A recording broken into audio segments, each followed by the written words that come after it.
All right, welcome back. So in this video, we're now going to talk about deep charging for the purpose of transcendental performance, right? Or deep charging subconscious paths. So a good question to ask is, what does it even really mean to deep charge subconscious paths or deep charge for performance? Are we to interpret it in the same way that we did for deep charging emotion? Is it the same process or is it different? Well, I like to think of it really in terms of the purpose. What are we looking to achieve when we deep charge? When it came to deep charging emotion, right, our goal was really just to feel some emotion more intensely, right? And to go over this first point, deep charging emotion means making short-term memory more and more positive at or around some frequency, and this allows you to make your main charge more intense, right? So our goal was just to experience some emotion more intensely, and we didn't care at all about performance, right? We had no care for that. That didn't play a role in what we were trying to do. So then we just, like I said, we just made some your short-term memory more positive around some frequency that impacted our mood, and that our mood boosted our main charge so we could reach a higher level of intensity, right? But our goal isn't just emotional intensity with transcendental performance, right? Our goal is to actually perform well, right? We want to increase how well we're able to do something, which we need our positive mind to achieve, right? So what determines how well we're able to perform at something transcendentally in terms of our charge? Well, part of it is intensity too, right? Just like emotions. So we want to charge a subconscious path in a way that makes it more and more and more and more positive, right? Which means the compulsion that we feel as our mind sort of travels the path, we feel that compulsion very, very strongly. And that as long as our subconscious is guiding us very strongly in that compulsion, or we feel an urge to do things very strongly, then yes, that'll increase our performance, right? If that urge is too weak, then it'll be kind of hard to perform well. And you could kind of interpret that if you think about the example of the dance routine that we talked about, right? So if your subconscious is not compelling you that strongly to move into each dance routine, then you have to rely more on your negative mind, where you have to kind of try to listen or feel that compulsion more. It takes more work to do that. If it's that compulsion is very strong, right, then it's relatively easy to just acquiesce to it and kind of almost let your positive mind do all the work. So intensity is important, but it's not the only thing that's important, right? So to go over this next point, your transcendental performance level, right, it increases as intensity and universality increases. And so this universality part, that's an important part. That's what kind of throws a monkey wrench in the whole process, at least in terms of deep charging compared to emotions, right? Because we don't just want intensity, we also want universality. So if we only have intensity, then we're just going to experience the drop-off problem. So that's what we saw in the beginning of the chapter. If I'm charging, and we talked about that also in the last video, about path multiplicity, right? So if I'm charging my subconscious, if I charge my subconscious for one sort of circumstance in some activity very intensely, and then the moment I go to another circumstance, if it doesn't look like the same activity again to my subconscious, I won't have a charge, right? There's no subconscious path to be called. So I need universality. So if I want to deep charge for the purpose of performance, I want to have both of those parameters. So now you might say, well, then just make sure to charge intensity and universality. When you deep charge, make these values as high as you possibly can, or reach really high levels with them.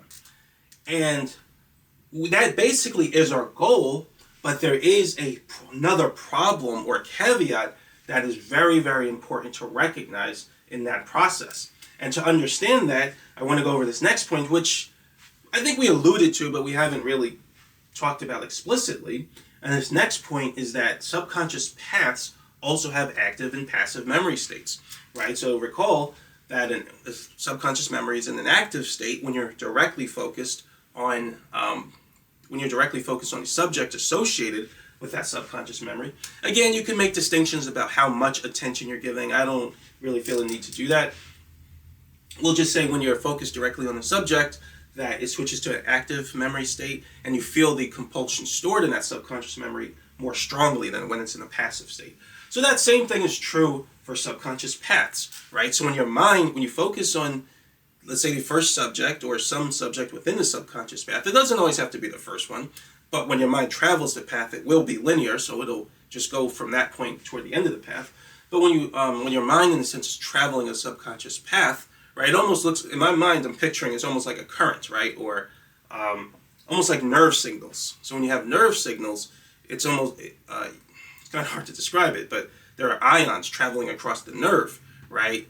The ion will travel across each nerve, and it looks like a signal traveling, right? And so I feel like that's the same way a subconscious path is, right? So when you put your attention on some earlier subject within a path, and you travel the path, each subconscious memory becomes active for a short time before your attention goes to the next subconscious path. The next subconscious memory. And so, and that's during that time you could consider it to be active, or the whole path is active. Basically, when anyone is active, or when you're traveling a path, right? And when your attention is not on any subject within that path, then it is in a passive memory state. But then therein lies the problem, right? Remember that when your subconscious memory is in a passive state, it's actually losing energy. So let's say that I want to charge for transcendental performance for some activity, and I'm just making up a random number here. Let's say that to get a good chunk of universality, I need 10 subconscious paths. One for this circumstance, one for that circumstance, one for that circumstance. Right? So like I was talking about playing basketball, you have a subconscious path for playing defense, you have a subconscious path, like general defense, you have a subconscious path for trying to steal the ball, you have a subconscious path for rebounding, you have a subconscious path for shooting, and so on and so forth, right? Until you have 10 of them, right? And so no matter which scenario you're playing basketball from, there's some subconscious path to help you, and that allows you to stay in a transcendental state while you're playing, which basically means you're in the zone, right? Your positive mind is doing most of the work. Now the problem with that, let's say that we want to deep charge these paths, right? So that we can reach really high levels of transcendental performance, right? So we're focused on these two parameters, intensity and universality. Now to get intensity, right, we just have to keep traveling the same path over and over and over again, keep entering a transcendental state over and over and over again, right? And so the subconscious path will charge or become more and more and more positive as we keep focusing on the subjects of those paths in a transcendental state, right?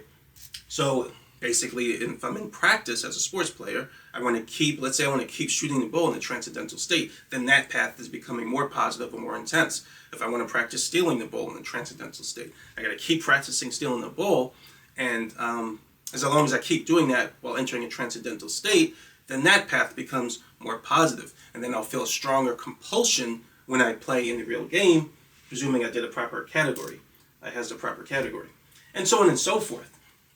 Right, so I have to do that for all 10 paths, right? Just keep going in and out of transcendental state while engaged in a particular circumstance within the total activity, right, related to that subconscious path. But the problem is that takes time, right? It takes a lot of time to charge path and make it more and more and more intense. And you've probably got a sense of timing for how long it generally takes to reach certain levels of intensity if you're charging emotions, right? But remember what I said. Like I want intensity, yes, but I also want universality. So the moment I'm charging a subconscious path to make it more intense, what happens to all the other subconscious paths? Well, they go into a passive memory state, which means that they're losing energy. They're losing the very energy that I charged in them. So now, let's say I see them losing energy, so now I jump to one of the other subconscious paths out of the 10.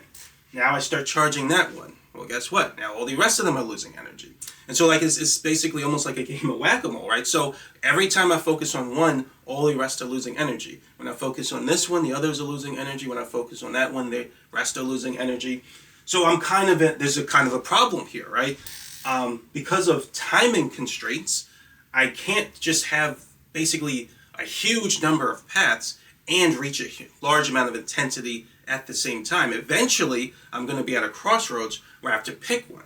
right? In other words, there's only so much time to charge, and I have to either use that time to focus on reaching higher levels of intensity, or I have to use that time to prevent all these subconscious paths from losing too much energy. So I can pick, eventually I'm going to have, like I said, I'm going to have to choose one. I can pick one, but I can't have both beyond like a certain limit, right?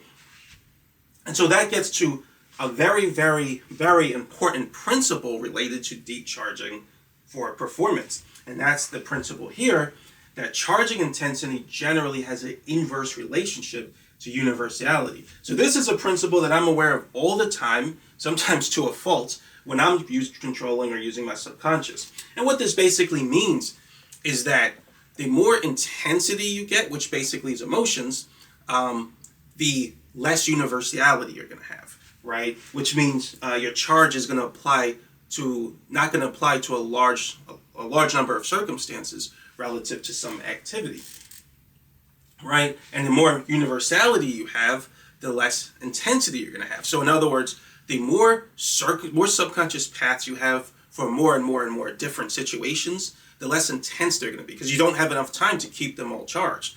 The moment you start charging one, the rest of them are going to lose energy. By the time you complete one full loop of sort of all the subconscious paths that you would need to have, excuse me, by the time you complete charging all the subconscious paths to obtain a certain universality for some activity, they'll all have lost so much energy already, right? Because there just wasn't enough time to charge them all to reach a higher level of intensity within that time frame. So you're generally going to have to pick one, right? So this is something that this is a principle that I apply all the time, right? So when I'm charging for the purpose of emotion, I always recognize that I'm not going to be, that my transcendental performance level is just going to drop, right? It's going to drop to very low levels. And this was actually something I experienced when I first started practicing charging for emotion.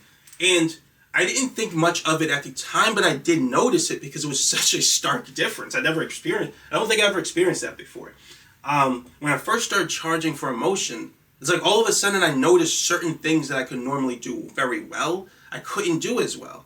And I didn't know why that was, right? But like I said, even though I wasn't thinking about that at all at the time, I actually noticed that. So when you charge your subconscious for emotion, because you're focusing on intensity, right?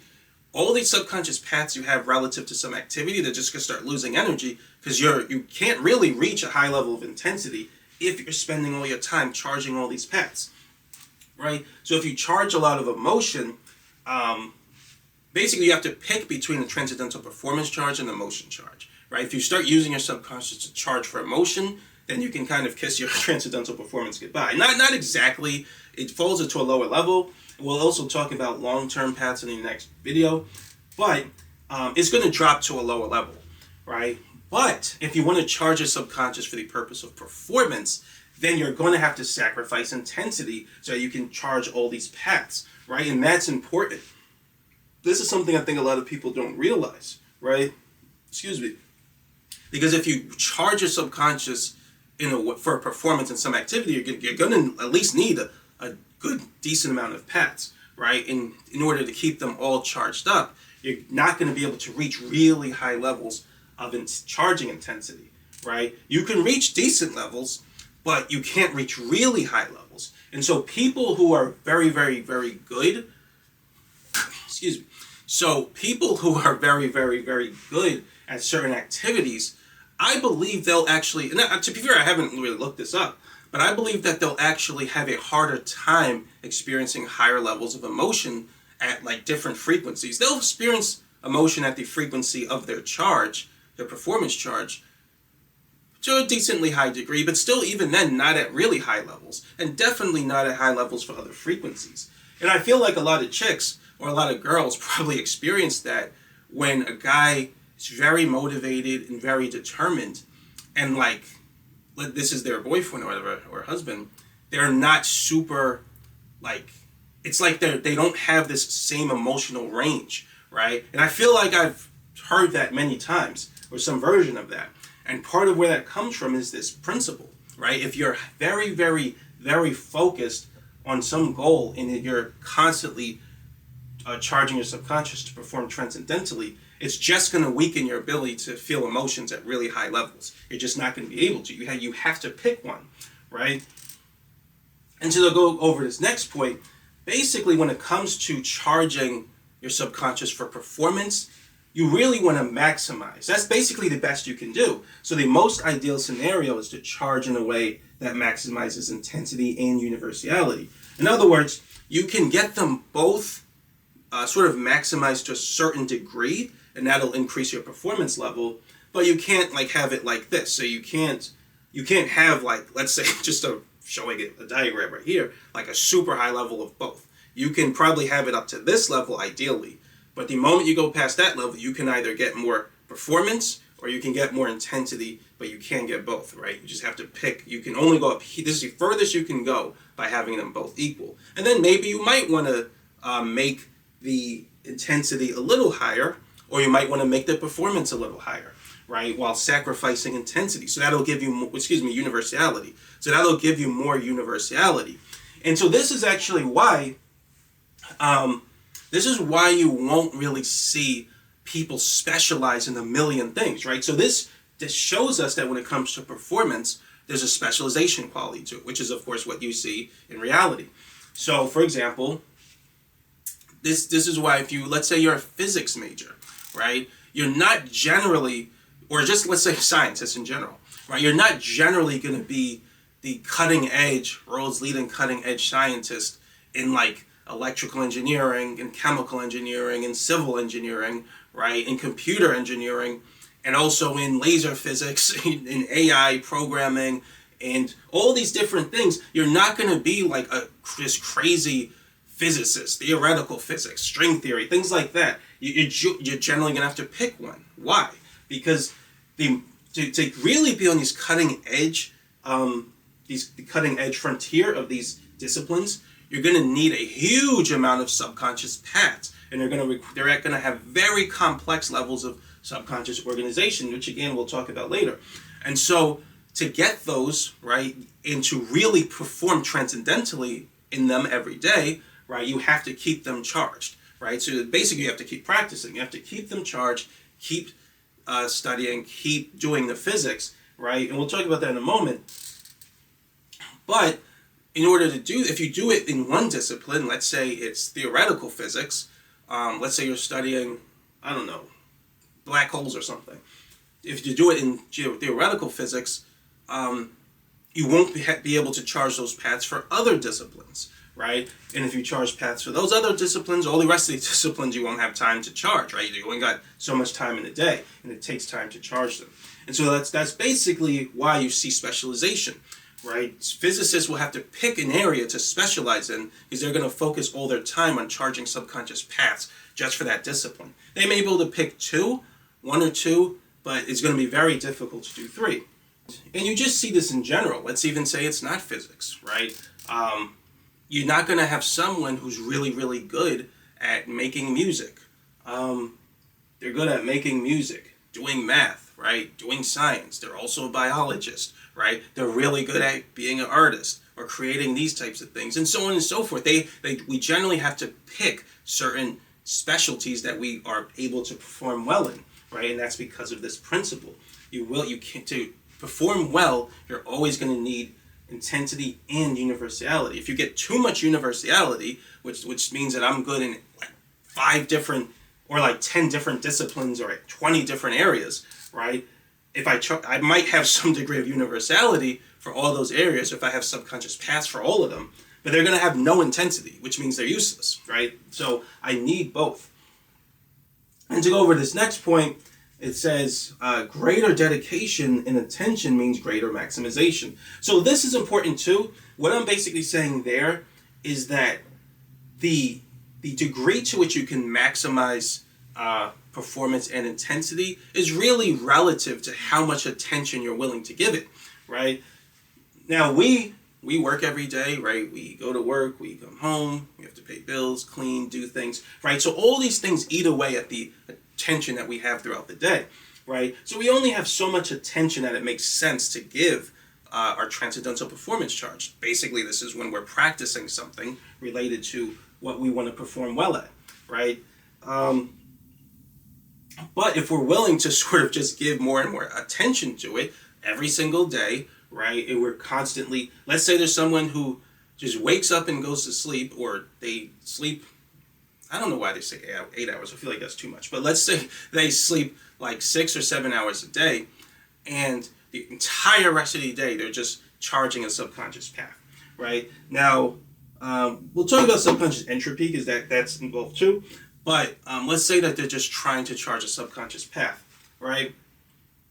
Well, someone like that, because they're giving so much of their attention toward the activity and charging paths, right? Now they have more time to charge more and more paths, right? Because they're giving more of their attention to it. You have to give your attention to the path in order to charge it.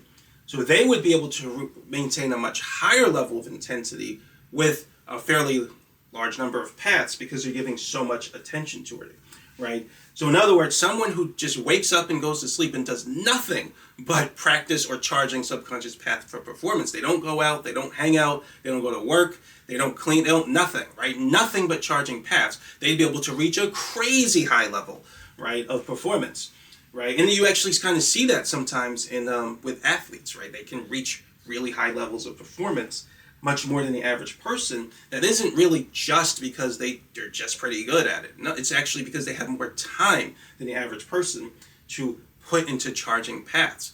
Once these paths are all charged, they can reach extraordinary levels of performance, right?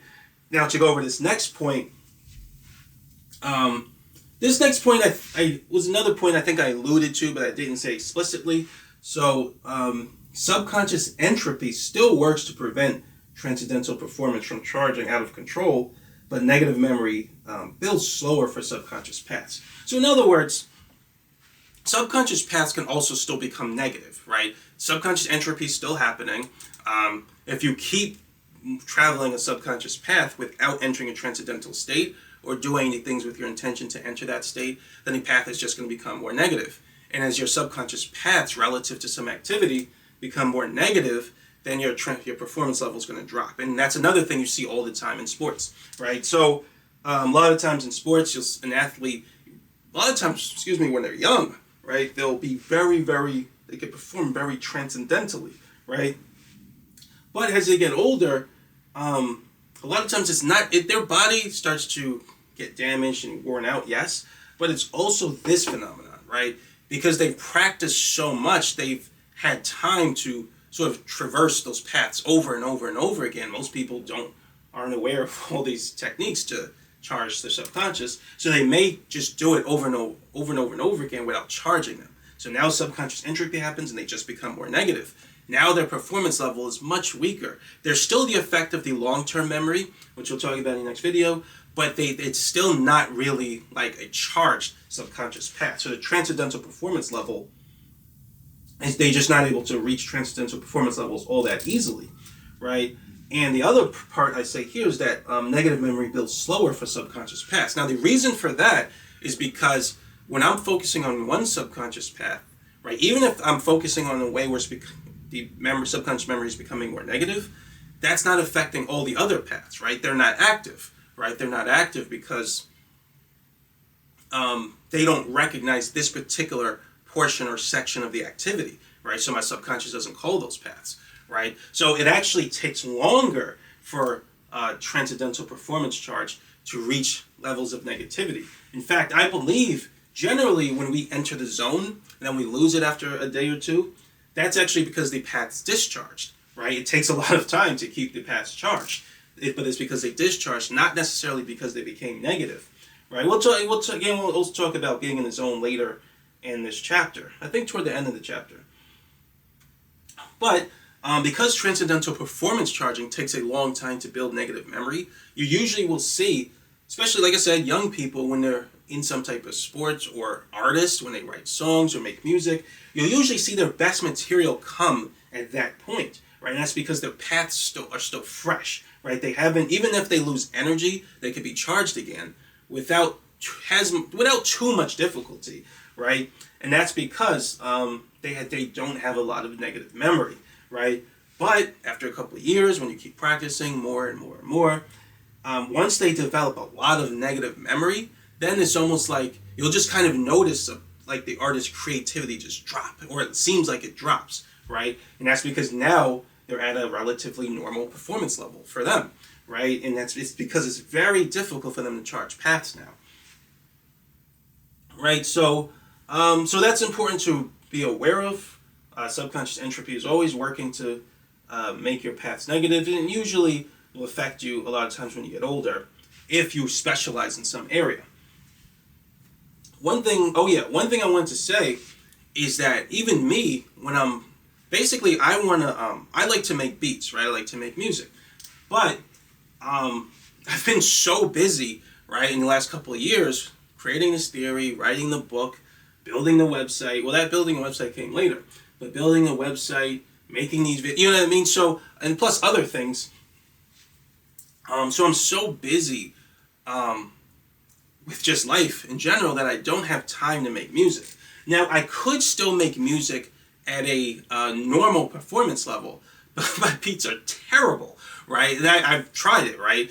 I remember I was making beats and I was super in the zone, right? And to do that, right, I'm just, like I said, I'm making beats. I just kind of put up FL Studio, I'll put my keyboard on, and I'll just start playing notes, right? And I keep trying to feel some emotion as I play the notes. So when I'm doing that, I'm holding an intention, and then I enter a transcendental state where I'm focused on feeling some emotion, and then I'm trying to sort of play notes in a way that maximizes that emotion. Basically, I'm increasing volatility relative to some set of notes or melody. And I just keep doing that over and over, and that helps my subconscious to charge and organize in a way that allows me to make beats very well, or very well for me, right? So I'm not great at it, but I like to practice it.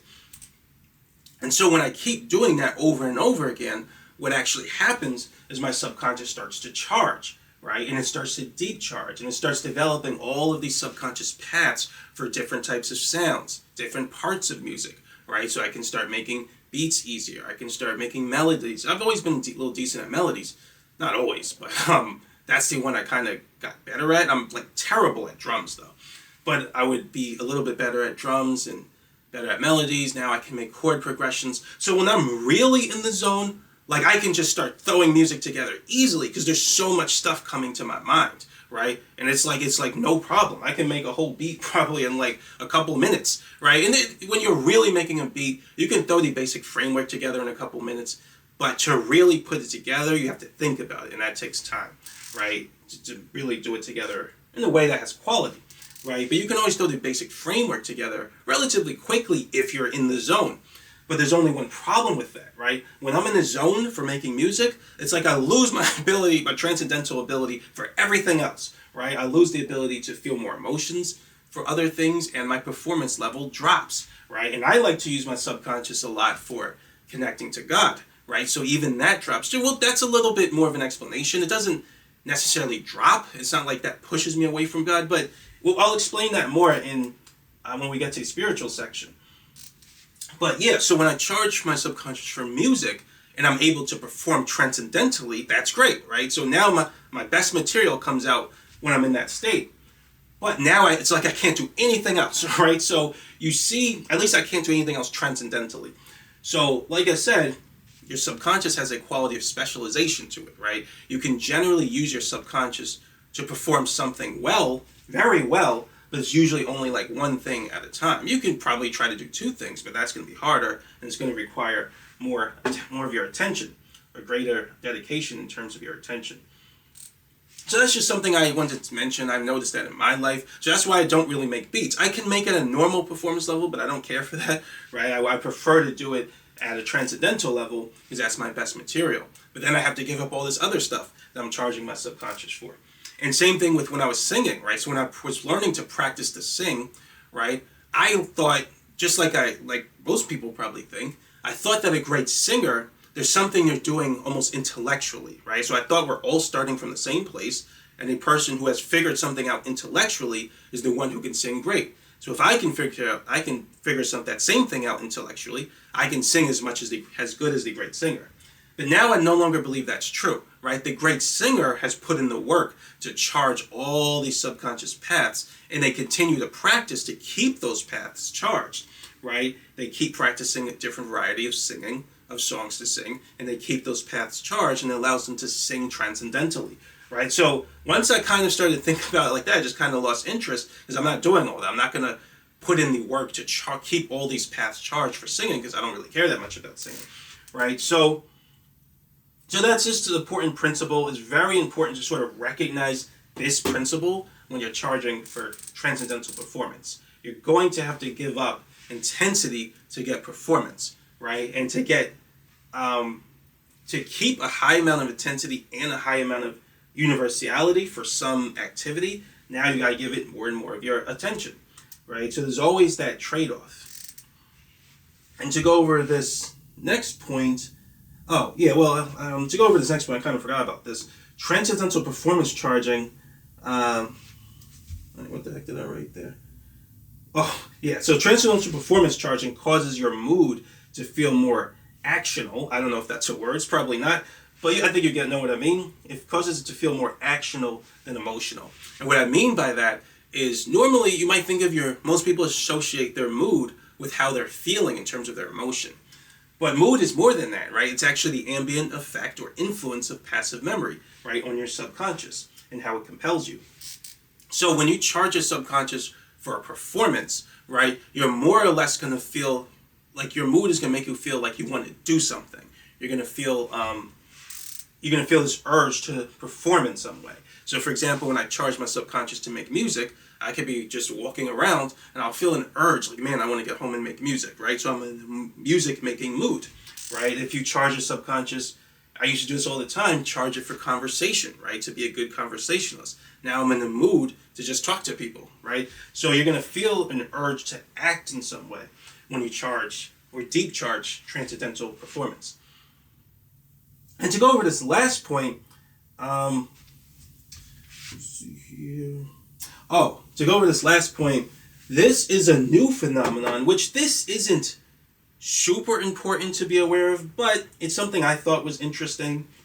Let me actually just read it off. Subconscious paths can also be called on a scale, right? This means multiple paths can be called at the same time to varying degrees. This can lead to emergent phenomena related to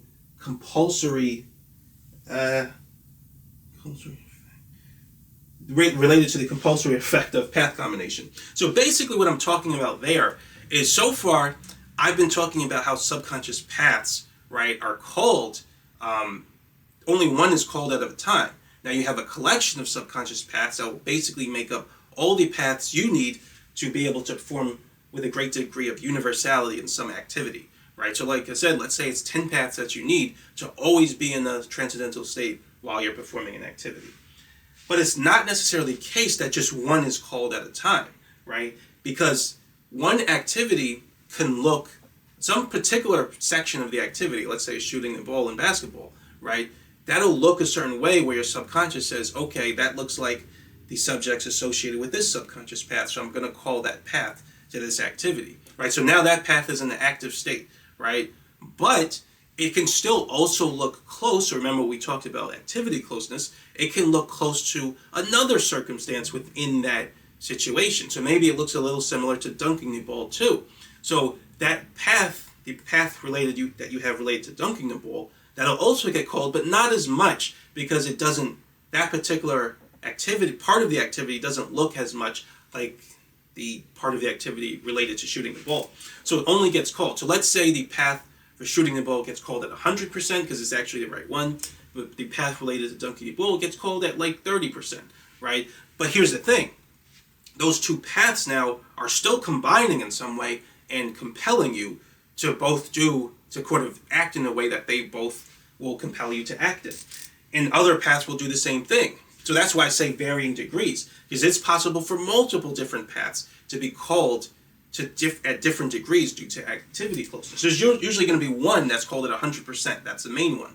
But the rest of them could be called at 50%, 30%, right? 20%, 15%, right? And it's just possible for all your subconscious paths because when they're all in a passive state, right? And then we kind of said that same thing for deep charging your emotions, right? It's no matter what frequency it is, all your subconscious memories and your short-term memory are having an impact on your mood, right? So it's a little bit similar here in the sense that all your subconscious paths in short-term memory are impacting your mood, but more specifically in this case, they can be called to varying degrees. And so now they're having a kind of mixing effect, right, in terms of how they compel you. What type of compulsion, for example, will you feel when 2 or 3 paths are compelling you at the same time for some activity that your subconscious has determines looks somewhat close to the activity associated with those paths, right? So that's what I mean by emergent phenomena. It kind of gets a little unpredictable in terms of what's going to happen. And so, yeah, you can kind of get very interesting effects and very interesting compulsory effects, especially when we're talking about paths related to creativity, which we're going to talk about later. And so one thing that I kind of thought was interesting, I didn't have enough space here, this is very theoretical, not super important, but it's theoretical. If you think about your subconscious short-term memory, right, you can almost imagine, this is kind of what I was talking about, I think it was last video, you can almost imagine like all these paths, right? You can imagine all these paths and each one gets called when you're doing some specific activity, and even others get called to varying degrees during the activity. So this is almost like a network of subconscious paths, all kind of doing things.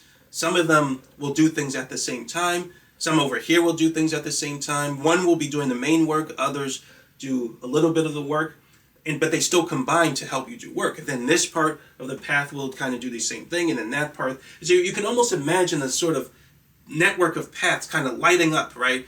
The brighter the path, the more active it is.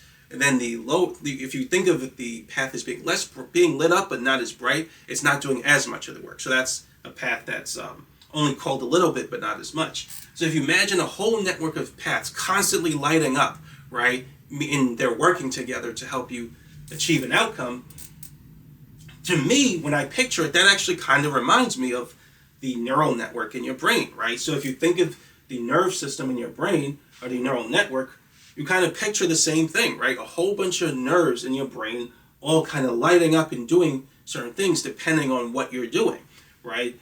And so this almost kind of appears to me to be very similar to what we talked about in chapter 5, right? So it's almost like your brain is actually charging a network of subconscious paths in your ground state, right? So your ground state actually also has subconscious paths exactly like we've been talking about. And your brain just does all the work in charging them, so they never really lose charge. And so that allows you to perform certain things well, right? So you have a base level of performance which comes from your brain and allows you to perform, it basically is responsible for your normal performance level. So my ability to make music at a normal performance level, or solve math problems, to interact with my environment, to speak to people. All of this occurs at a normal performance level because my brain is charging all the paths, right? And the actual nerves or neural network in my brain actually represents the physical sort of representation of those paths in my subconscious. So when your brain gets damaged in some way, right now it's not charging that path anymore. That path is gone. You lose the energy for it. Now you can't do this thing as well, right? So when you charge subconscious paths to your mind or through your intention, it's almost like a mini phantom brain, right, in your subconscious. Because now you have a new path network, right? And that path network is very active and works to help you achieve an outcome, but it helps you to do it transcendentally, right? So you can even charge it in a way that goes beyond the performance level of the paths charged by your brain. However, your brain isn't doing the work anymore. Now your mind has to do all the work to keep it charged up. And the moment you stop, those paths are going to lose energy, and then you go back to a normal performance level. So I thought that was interesting. That's just kind of something very theoretical, right? That's an interesting kind of way of looking at it. That's something that I kind of just started to think about one day, and the picture I get when I think of all these subconscious paths in short-term memory reminds me of the neural network in the brain. So, I think that's pretty much it. I'm trying to think if there's anything else I want to cover. We basically covered the basic principles. This is really what I wanted to talk about, which is most important. You want to recognize, and I know I said it already, I'll say it again. You want to recognize that when you're charging for the purpose of performance or transcendental performance, you're always going to have to focus on the degree of universality you have versus intensity, right? Really, if you want to charge for a mode, you really you want to basically recognize that there's always going to be kind of limit, right, between charging for emotion and charging for performance. If you charge for emotion, you're going to have to give up your transcendental performance pretty much everywhere to a degree, because you can't reach higher levels of emotion without deep charging them. And the moment you start deep charging it, now you're not putting all your attention to charging subconscious paths for performance. And if you start charging your subconscious for performance, you got to keep giving all your attention to these subconscious paths related to performance, and now you're not going to be able to reach higher levels of intensity, right? So, and to reach higher levels of performance, you have to deep charge it, right? Deep charge your subconscious paths, right, for intensity and universality. So that's a very important principle, which is good to be aware of. But yeah, that's it. In the next video, we're going to talk about the long-term effects of deep charging, which is not like a huge deal. We mostly talked about the long-term effects for subconscious memory. It doesn't change that much for subconscious paths, but it's still useful to talk about, right? So that's it for now, but thanks for watching, and I'll see you next video.